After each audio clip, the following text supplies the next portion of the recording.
여러분 안녕하십니까? 오전 중 사상 최고 기록을 새로 썼던 코스피가 오후 들어서도 5,300선 위에서 순항 중입니다.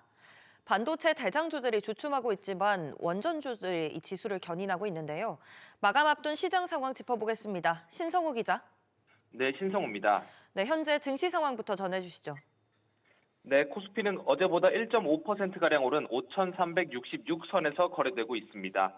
오후 한때 5,371선마저 돌파하며 사상 최고치를 경신하기도 했는데요. 외국인이 주식을 1조 원 넘게 팔아치우고 있지만 기관이 순매수하며 상승세를 이끌고 있습니다. 주요 종목들을 살펴보면 삼성전자는 장중 16만 9,400원까지 치솟으며 신고가를 경신했는데요. 이로써 삼성전자 시가총액이 우리 증시 역사상 처음으로 1,000조 원을 돌파했습니다.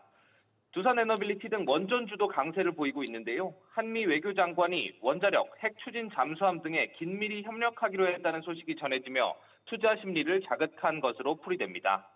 이 밖에 지난해 역대 최대 실적을 기록했다고 발표한 카카오뱅크는 8% 넘게 상승 중이고요. 어제 급등했던 코스닥은 1,140선에서 거래되고 있습니다. 네, 또 최근 급락했던 금값은 다시 반등하고 있다고요. 네, 현재 국제 금값은 온스당 5,100달러 선으로 다시 5,000달러 선을 돌파했습니다.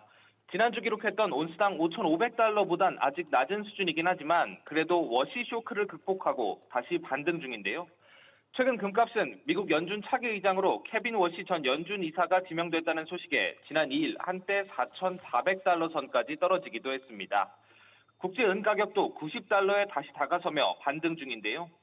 일각에서는 급락과 급등을 반복하며 귀금속 가격 변동성이 커진 만큼 매수에 신중해야 한다는 관측도 제기됩니다. SBS 비즈 신성우입니다. 개인 투자자들이 증권사에서 빚을 내 투자한 규모가 30조 원을 넘어섰습니다. B2 경고 등이 켜지면서 중소형사에 이어 대형사들도 한도 초과로 줄줄이 대출을 막고 있습니다. 어떤 곳들이 추가로 중단됐는지 상황 자세히 짚어보겠습니다. 취재기자 연결합니다. 오서영 기자. 네, 오서영입니다. 네, 또 한도를 소진한 증권사들이 어디입니까? 네, 한국투자증권은 어제부터 예탁증권담보대출을 중단했습니다. 주식, 수익증권, ELS 채권을 담보로 하는 대출이 모두 불가한데요. 대출 재개일은 미정입니다. NH투자증권도 오늘부터 증권담보대출을 일시 중단합니다. 주 증권사 모두 B2 열기의 신용공여 한도를 모두 소진했기 때문인데요. 이미 낸 대출이 있다면 요건 충족 시 만기 연장은 가능하며 매도담보대출은 또 가능합니다. NH투자증권의 경우 대출을 재개하더라도 주식 등급에 따라 대출 한도가 줄어듭니다. 이에 따라 시등급인 주식 종목의 담보대출은 기존 1억 원에서 5천만 원으로 줄어들 전망입니다. 네, 증권사들이 이 대출 한도를 감당하지 못하는 모습이네요. 네, 그렇습니다. 새해 들어 한 달 새 KB 다올증권 등에 이어 대형사들조차 한도를 소진하는 상황인데요. 이달 2일 기준 증권사들의 신용공여 잔고는 30조 4,700억 원을 넘어섰습니다. 올해 들어서만 12% 가까이 증가한 수치인데요. 증시 화랑에 돈을 최대한 끌어모아 주식을 사는 레버리지 투자 관행이 확산된 영향도 큽니다. 연초부터 신용공여 한도 소진으로 증권사 담보대출이 줄줄이 막힐 전망입니다. 다만 B2는 상승장에서 수익을 확대할 수는 있지만 변동성을 키우는 위험 요인으로 작용할 수 있기 때문에 우려의 목소리도 함께 나옵니다. SBS 비즈 오서영입니다. 대박을 노리고 미국 장외 시장에서 이른바 동전주에 투자하시는 분들, 이제 정말 주의하셔야겠습니다. 미국 금융당국이 관련 규제 기조를 강화하면서 해당 주식을 들고만 있어도 매달 수수료가 빠져나갈 수 있다는데요. 자세한 내용 취재기자 연결해 들어보겠습니다. 이한나 기자. 네, 이한나입니다. 네, 국내 증권사들이 투자자들에게 이 주의보를 내리고 있다고요. 네, 미래에셋증권, 한국투자증권 등은 미국 LPS 종목 거래에 각별히 주의하라고 공지했습니다. LPS는 주로 정규 거래소가 아닌 미국 장외 시장에서 거래되는 5달러 미만의 초저가주를 말하는데요. 소액 투자가 가능하지만 장외 시장 특성상 기업 정보가 투명하지 않아 사기나 작전 세력에 노출될 위험이 큽니다. 증권사들이 낸 관련 공지의 핵심은 이제 이런 장외 종목을 들고만 있어도 현지 보관기관이 수수료를 뗄 수 있다는 건데요. 결국 주가는 그대로여도 수수료 때문에 원금을 다 날리는 강제 청산 상황이 올 수 있는 겁니다. 네, 그렇다면 이 증권사들이 고위험 투자자에 나선 이 서학개미들을 상대로 주의보를 울린 배경은 뭡니까? 네, 미국 증권거래위원회 SEC가 올해부터 증권사의 게이트키퍼의 책임을 아주 강하게 묻고 있기 때문입니다. 즉 증권사가 위험한 저가주 거래를 방치하면 증권사도 함께 처벌하겠다는 기조를 명확히 한 건데요. 이에 따라 현지 기관이 벌금을 피하기 위해 감시 시스템을 강화하고 그 비용을 보유 수수료로 걷기 시작하고요. 국내 증권사가 현지에서 청구된 수수료를 고객에게 전달하고 위험 종목의 매수나 입고를 제한합니다. 결국 마지막 단계에서 투자자들은 수수료 부담과 매매 제한의 피해를 고스란히 떠안게 되는 구조인 만큼 주의가 필요하다는 지적입니다. SBS 비즈 이한나입니다. 카드 이용자들이 숨지거나 질병으로 대금을 갚지 못했을 때 채무를 면제해주거나 유예해주는 서비스가 있습니다. 이 서비스를 통해 카드사들이 지난 9년 동안 1조 원이 넘는 수수료를 챙겼는데요. 가입을 한지 모르거나 수수료가 부과되는지도 모르는 가입자들이 부수지기로 많아 금융당국이 조치에 나섰습니다. 이민우 기자. 네, 이민호입니다. 네, 카드사들이 수수료로만 1조 원을 벌었다는 거죠? 네, 우리카드를 제외한 전업카드사 7곳은 지난 2017년부터 지난해까지 카드 이용대금 채무면제 유예 서비스 DCDS로 약 1조 495억 원의 수수료 수입을 올렸습니다. DCDS는 고객이 사망하거나 중대한 질병에 걸리는 등 카드값을 내기 어려운 상황이 발생하면 카드 채무를 면제하거나 유예해주는 보험성 상품입니다. 서비스에 가입하면 매달 카드 채무액의 0.3에서 0.5% 수준의 수수료를 부담합니다. 가입자에게 실제 지급된 보상금은 같은 기간 약 1,600억 원으로 전체 수수료 수입의 15.7% 수준인데요. 여기에 손해보험사에 지급한 해지 비용을 제외하면 카드사들이 9년간 벌어들인 금액은 약 6,500억 원에 달합니다. 네, 그런데 이와 관련해서 금융감독원이 행정 지도에 나섰다는 건데 왜 그런 겁니까? 네, 이 상품은 불안전 판매 논란 이후 2016년 8월부터 신규 모집이 중단됐습니다. 그럼에도 불구하고 2017년 2,210명이던 가입자는 현재도 711명이 계약을 유지하고 있습니다. 금융감독원은 기존 가입자 보호를 위해 카드사의 관리와 안내 절차를 강화하기로 했습니다. 지난달부터 카드사들이 DCDS 가입자에게 매달 계약 유지 여부와 수수료 부담 사실을 문자 등으로 안내하도록 조치했습니다. 올해 1분기에는 이 같은 안내가 실제로 이뤄지고 있는지 전수조사에 나설 계획입니다. 금감원 관계자는 가입자가 상품 가입 사실과 수수료 부담을 명확히 인지하도록 해 소비자 피해를 예방하겠다며 민원 동향을 보면서 필요한 추가 조치도 검토하겠다고 밝혔습니다. SBS 비즈 이민호입니다. 이재명 대통령이 연일 다주택자에 대한 압박을 이어가는 가운데 사실 청와대 참모들 중에서도 적잖은 다주택자가 있다는 게 논란의 대상이 됐죠. 10명이 넘는 걸로 나타났는데 이 중 일부 참모들이 여유주택을 처분하기 시작했습니다. 정윤영 기자, 네, 어떤 참모들이 처분에 나섰습니까? 네, 먼저 강유정 대변인이 경기 용인시 기흥구의 아파트를 매물로 내놓은 것으로 전해집니다. 강 대변인은 이 아파트 외에도 배우자 명의의 서울 서초구 반포동 아크로 리버파크도 보유하고 있습니다.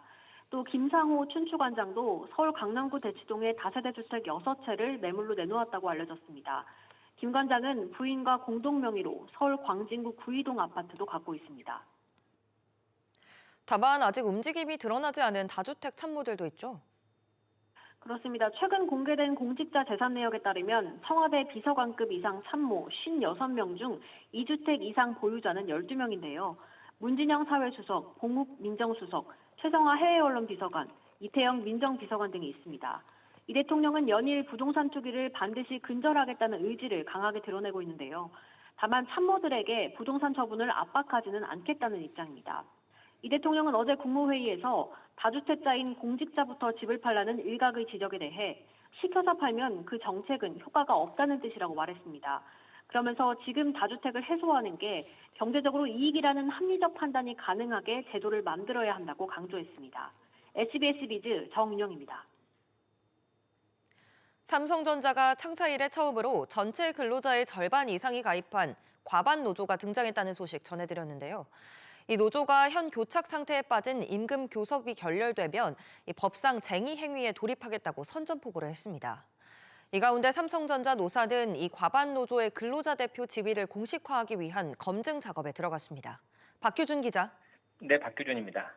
네, 이제는 단일 과반 노조로 영향력이 큰데 이 단체 행동을 언급했다고요.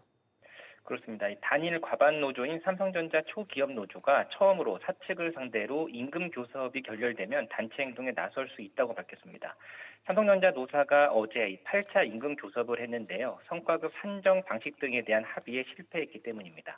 그러자 노조는 내일과 모레 이 교섭 결렬 시 쟁의 대책을 집중적으로 논의하기로 했고요.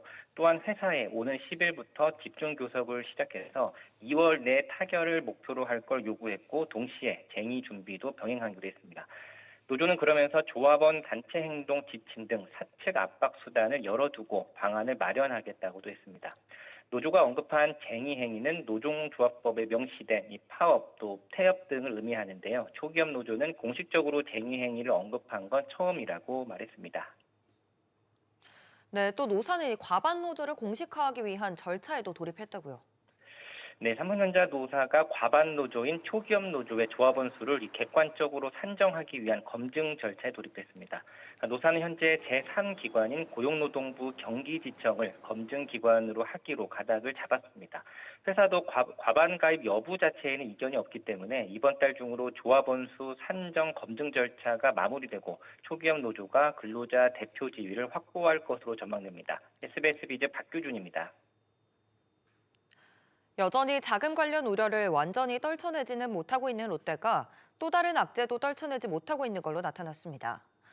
호텔 롯데의 국내 첫 호텔 위탁 운영 사업 모델인 L7 청량리가 공식 홈페이지에서도 자취를 감추면서 오픈이 무산될 뻔한 위기에 빠졌습니다. 정대한 기자, 아직 영업을 시작한 적이 없는 곳인데 정확히 어떤 상황입니까? 네, 호텔 롯데는 당초 지난해 5월 청량리역 인근에 L7 청량리를 개장할 계획이었지만 1년 가까이 문을 열지 못하고 있는데요. L7 청량리 전용 홈페이지와 예약창도 모두 삭제된 것으로 확인됐습니다. 호텔 롯데 관계자는 오픈 지연이 길어져 홈페이지에서 가려준 상태라며 오픈 일정 등 아직 결정된 것이 없다고 설명했습니다. 영업이 시작돼야 호텔 롯데가 로열티를 받을 수 있는데 관련 수익을 내지 못하고 있는 상황인 겁니다. L7 청량리 위탁 운영업체는 호텔 건물 조합 측과 갈등을 이어가고 있는데요. 조합은 L7 청량리의 영업 중단까지 요구하고 있는 것으로 전해집니다. 네, 이 와중에 호텔 롯데는 최근 롯데렌탈 지분 매각도 불발됐잖아요. 네, 그렇습니다. 공정거래위원회는 지난달 26일 사모펀드 운영사인 어피니티 에쿼티 파트너스가 렌터카 시장 1, 2위 업체인 롯데렌탈과 SK 렌터카를 기업 결합하려는 계획을 금지했습니다. 앞서 롯데그룹은 호텔 롯데와 부산 롯데호텔이 갖고 있던 롯데렌탈 지분 56.2%를 어피니티에 매각할 예정이었는데요. 매각이 성사되면 약 1조 6천억 원의 현금이 유입돼 호텔 롯데의 차입금 상환에 활용될 예정이었지만 기업 결합이 금지되면서 차질이 생긴 상황입니다. 롯데그룹은 지분 매각 계약이 어렵다고 판단되면 다른 계열사 지분이나 부동산 자산 매각 등의 방안을 검토할 것으로 전망됩니다. SBS 비즈 정대한입니다. 한국타이어가 기습적으로 타이어 가격 인상을 결정한 걸로 확인됐습니다. 그런데 인상이 적용되기 시작하는 시점이 설 연휴와 겹칩니다. 장거리 운전이 많은 시기에 타이어 가격 인상을 결정한 건데요. 단독 취재한 기자 연결해 보겠습니다. 유정현 기자. 네, 한국타이어의 결정 내용부터 전해주시죠. 네, 한국타이어가 오는 16일부터 일부 제품 가격을 평균 2% 정도 올릴 예정인 걸로 파악됐습니다. 이날 동시에 인상되는 건 아니고 순차적으로 오를 예정인데요. 이번에 인상되는 가격은 타이어 공장에서 각 대리점으로 출하될 때 매겨지는 공장도 가격이고요. 각 대리점이 물류비, 인건비 등 추가되는 비용을 고려해 더 올릴 수도 있어서 최종 소비자가 느끼는 인상폭은 이보다 더 클 수도 있습니다. 금호타이어도 현재 타이어 가격 인상을 검토 중인 걸로 확인됐는데요. 다만 구체적인 인상 시기와 어떤 제품을 얼마나 올릴지는 아직 정해지지 않은 상황입니다. 미쉐린이나 콘티넨탈, 구디어 등 외국산 타이어 가격 인상 분위기도 감지됩니다. 타이어 업계 관계자는 여러 타이어 회사들이 많게는 8%까지 가격을 올리려는 걸로 알고 있다고 전했습니다. 네, 그렇다면 이 타이어 가격 인상이 차 가격에도 영향을 미칠까요? 일단 당장은 아닙니다. 보통 완성차 업체와 타이어 회사들이 계약을 할 때는 차종을 두고 장기간 공급 계약을 맺습니다. 대리점에 보내는 가격과 완성차 업체에 보내는 타이어 가격은 별개라 당장 영향을 미치진 않을 걸로 보입니다. 타이어 업계들은 지난해 이맘때에도 타이어 가격을 2%에서 7% 올린 바 있는데요. 원자재인 천연 고무 가격 상승과 고환율에 따른 물류비 부담 등이 올해에도 가격 인상을 자극한 걸로 풀이됩니다. SBS 비즈 유정현입니다. 국내 편의점 수가 지난해 한 해에 반 1,600곳이나 줄었습니다. 연간 점포 수가 감소한 건 36년 만에 처음입니다. 최나리 기자, 국내 편의점 현재 몇 곳이나 됩니까? 네, 산업통상자원부에 따르면 지난해 말 기준 국내 편의점 4개사죠. GS25와 CU, 세븐일레븐, 이마트 2사의 총 점포 수는 53,266개입니다. 1년 전보다 1,586개 줄어든 규모입니다. 편의점은 1998년 도입됐는데 연간 점포 수가 줄은 것은 36년 만에 처음입니다. 주요 감소 원인으로는 시장 포화가 꼽히는데요. 5만 개 편의점 수는 인구 수가 우리나라의 2배인 이웃 국가 일본과 맞먹는 규모입니다. 내수 부진 장기화가 겹치면서 편의점 4개사의 전년 동월 대비 구매 건수가 지난해 12월 기준 0.7% 감소하는 등 수익성이 약화되고 있는데요. 2년 전 8%대였던 매출 성장률이 지난해에는 0.1%에 그치는 등 최근 3년간 꾸준히 하락세입니다. 네, 업계의 생존 전략이 어느 때보다 중요해진 시기군요. 그렇습니다. 업계는 체질 개선에 속도를 내고 있는데요. 우선 세븐일레븐은 최근 3년 새 점포 수를 2,500곳 넘게 줄였고 이마트 2사도 2년에 거쳐 850여 개 점포를 정리했습니다. 동시에 특화 점포에는 힘을 싣고 있습니다. 세븐일레븐은 명동의 조리 코너와 케이크 콘텐츠 존을 선보였고 이마트 2사도 성수에서 뷰티 패션을 아우르며 체험형 매장을 확대 중입니다. 업계 1, 2위는 글로벌 공략에 눈을 돌리고 있습니다. 최근 GS25는 자체 브랜드 라면의 간판이죠. 오모리 시리즈의 일본 수출을 성공했고 CU는 미국 등 해외 진출에 나서고 있습니다. SBS 비즈 최나리입니다. 이재명 대통령이 청와대로 10대 그룹 대표들을 불러모았습니다. 일자리 창출과 지방 투자를 당부했는데요. 청와대에 나가 있는 취재기자 연결합니다. 김한진 기자. 네, 청와대입니다. 네, 이 대통령과 10대 그룹 간담회가 진행 중이죠. 네, 그렇습니다. 오늘 간담회 주제는 청년 일자리와 지방 투자 확대를 위한 기업 간담회입니다. 이재용 삼성전자 회장과 정의선 현대차 회장, 구광모 LG 회장 등 10대 그룹 오너 경영인들이 참석했는데요. 앞서 김용범 정책실장이 지난달 9일 대한상공회의소에서 10대 그룹 사장단과 비공개 간담회를 가졌던 것의 연장선 성격입니다. 현재 진행 중인 회의에서 이 대통령은 비수도권 지역 투자와 청년 고용 확대 관련해 구체적인 내용을 주민 중일 것으로 예상됩니다. 또한 한중 정상회담 계기로 체결된 양국 기업 간 양해각서 이행을 위한 후속 조치도 다뤄지고 있을 것으로 관측됩니다. 앞서 이 대통령은 지난달 28일 외국인 투자기업과 주요국 주한 외국 상공회의소 대표들에게도 청년 고용과 지역 투자를 요청한 바 있습니다. 네, 오늘 이 간담회에서 트럼프 행정부의 관세 재인상 관련 논의도 이루어질까요? 네, 미국의 관세 재인상 위협 대응을 위한 방안을 모색할 가능성 높습니다. 지난달 말 김정관 산업장관이 러트닉 상무장관을 만나서 이틀간 논의를 했음에도 접점을 찾지 못했고 조현 외교부 장관도 나서서 우리의 대미 투자 합의 이행 노력을 강조했지만 불확실성이 여전한 상황이라서입니다. 관세 재인상이 현실화될 경우 자동차 등 핵심 수출 품목 부담이 커지기 마련인 만큼 정부의 후속 협의와 대응에 대한 재개 관심도 집중되고 있습니다. SBS 비즈 김한진입니다. 다음 소식입니다. 정부는 지난해 퇴직연금을 20년 이상 장기 수령하기로 선택하거나 실제로 그렇게 수령할 경우 소득세 감면 혜택을 40%에서 50%로 높이기로 결정했습니다. 이 혜택이 실제 은행들 현장으로 본격적으로 적용되기 시작했습니다. 이정민 기자. 네, 은행들이 속속들이 관련 개정을 손보고 있죠. 네, 국민은행은 오늘부터 개정된 연금저축계좌 설정 약관이 시행된다고 공지했습니다. 퇴직소득을 일시 수령이 아닌 연금계좌를 통해 받으면 수령 연차에 따라 세율이 달라지는 이연 퇴직소득제도의 변화가 있어서인데요. 지난해 수령 연차가 20년을 초과할 경우 세액의 50%를 감면받을 수 있도록 하는 세제 개편안이 국회를 통과하면서 올해 수령분부터 적용됐습니다. 은행권 관계자는 지난달 30일 금융투자협회가 세법 개정에 따라 표준약관을 변경했고 이에 따라 당행의 설정약관을 개정했다고 밝혔습니다.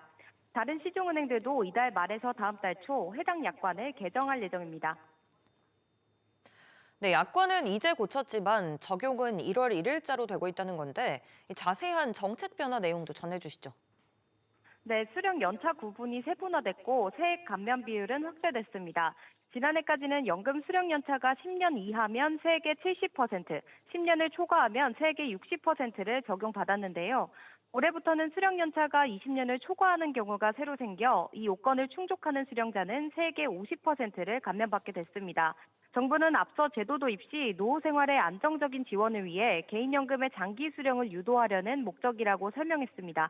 SBS 비즈 이정민입니다.